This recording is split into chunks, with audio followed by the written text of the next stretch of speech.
এখন আপনাদের সামনে গুরুত্বপূর্ণ বক্তব্য রাখবেন জনদুর্ভোগ পার্টির চেয়ারম্যান, জনদরদী জননেতা জনাব মইনুল দেওয়ান।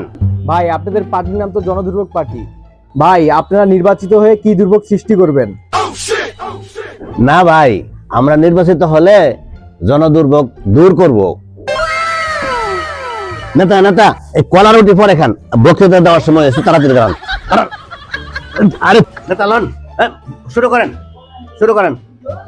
আসসালামু আলাইকুম প্রিয় সাংবাদিক ভাইরা, আপনারা জানেন যে আমি পূর্বে রাষ্ট্রপতি নির্বাচন করেছিলাম, কিন্তু আমাকে করতে দেওয়া হয়নি। আপনাদের দোয়া এবং ভালোবাসায় আমি জনদুর্ভোগ পার্টির চেয়ারম্যান। আপনাদের দোয়া এবং ভালোবাসায় এবার আমি প্রধানমন্ত্রী নির্বাচন করতেছি।